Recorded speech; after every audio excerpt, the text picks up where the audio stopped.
ओम गण गणपते नमः।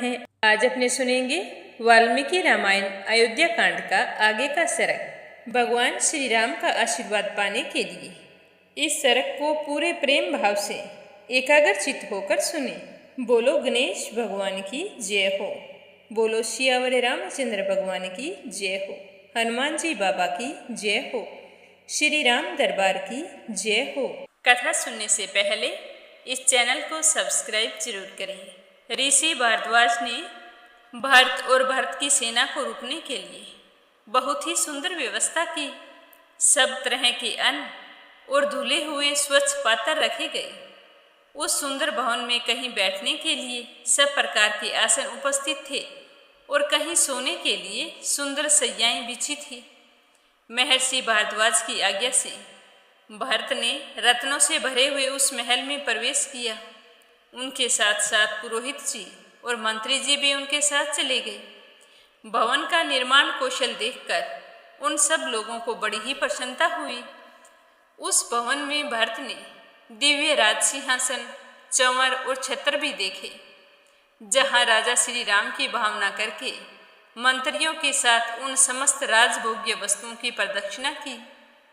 सिंहासन पर श्री रामचंद्र जी महाराज विराजमान हैं, ऐसी मन में धारणा करके उन्होंने श्री राम को प्रणाम किया और उस सिंहासन की पूजा की और फिर अपने हाथ में चंवर लेकर मंत्री के आसन पर जा बैठे। फिर उसके बाद पुरोहित जी मंत्री अपने अपने आसनों पर बैठ गए।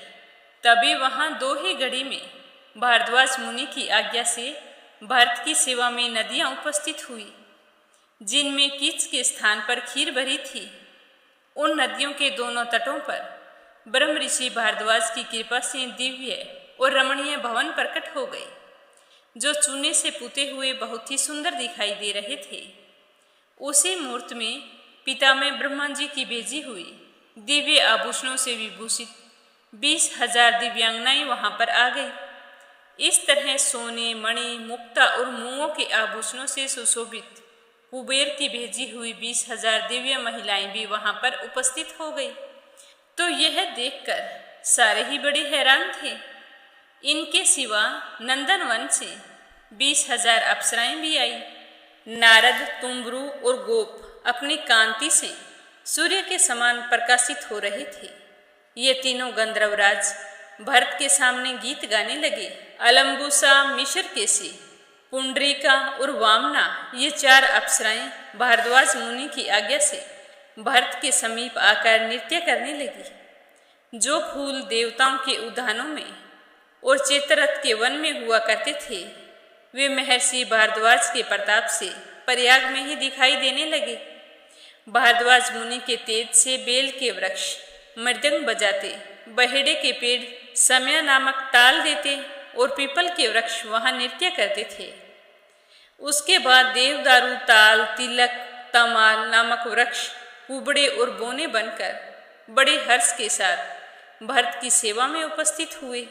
सिंसपा, आमलकी और जम्बू आदि स्त्रीलिंग वृक्ष तथा मालती, मलिका और जाति आदि वन की लताएं नारी का रूप धारण करके भारद्वाज मुनि के आश्रम में आकर बस गई और वे बार बार भरत के सैनिकों को पुकार कर कह रही थी, मधु का पान करने वाले लोगों, ये लो, मधु का पान कर लो। और तुम में से जिस किसी को भूख लगी हो, वे सारे के सारे इस खीर को खाओ। और परम पवित्र फलों के गुदे भी प्रस्तुत हैं, इन्हें भी चखकर देखो। जिसकी जो इच्छा हो वही भोजन करो। सबका पसंदीदा भोजन यहाँ पर प्रस्तुत है। तभी 7-8 तरुण स्त्रियां मिलकर एक एक पुरुष को नदी के मनोहर तट पर ले जाकर उपटन लगाकर नहला रही थी। बड़े बड़े नेत्रों वाली सुंदरी रमणियां अतिथियों का पैर दबाने के लिए आई हुई थी।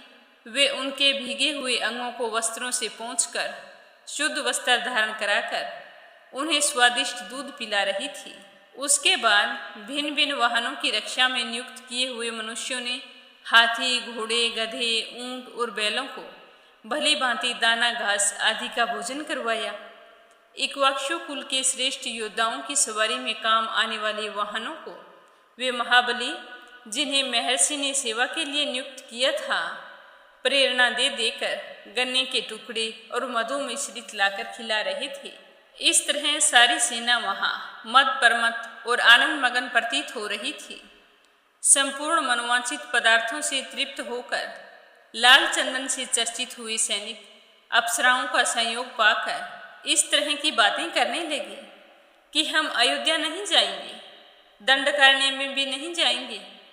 भरत सकुशल रहे, जिनके कारण हमें इस भूतल पर भी स्वर्ग का सुख मिला है, तथा श्री रामचंद्र जी भी सुखी रहें, जिनके दर्शन करने के लिए आने पर ही हमें दिव्य सुख की प्राप्ति हुई है। अब हम तो लौटकर अयोध्यापुरी नहीं जाएंगे। इस प्रकार पैदल सैनिक तथा हाथी सवार, घुड़सवार और महावत आदि उस सत्कार को पाकर बहुत ही खुश होकर इस तरह की बातें करने लगे। भरत के साथ आए हुए हजारों मनुष्य वहां का वैभव देखकर खुशी के मारे फूले नहीं समा रहे थे और जोर जोर से कह रहे थे कि यह स्थान तो स्वर्ग जैसा है। ना जाने कितने ही सैनिक फूलों के हार पहनकर नाच रहे थे, हंस रहे थे, गाते हुए सब और दौड़ते हुए फिर रहे थे, क्योंकि उन्होंने ऐसा दृश्य पहले कभी नहीं देखा था। अमृत के समान स्वादिष्ट अन्न का भोजन करने पर भी उन दिव्य भक्ष्य पदार्थों को देखकर उनके मन में फिर से भोजन करने की लालसा जाग उठती और वे फिर से भोजन करने लगते। इस तरह दास दासियां, सैनिकों की स्त्रियां और सैनिक सब के सब नए वस्त्र धारण करके सब प्रकार से अत्यंत प्रसन्न होकर नाच रहे थे। हाथी, घोड़े, गधे, ऊंट, बैल, मृग तथा पक्षी भी वहां पर पूरी तरह से तृप्त हो गए थे। अब किसी की भी कोई दूसरी इच्छा नहीं थी। उस समय वहां कोई ऐसा मनुष्य नहीं था जिसके कपड़े सफेद ना हो, जो भूखा या मलिन रह गया हो, या किसी के बाल धूल से भरे हुए हों। सारे के सारे स्वस्थ और सुंदर दिखाई दे रहे थे।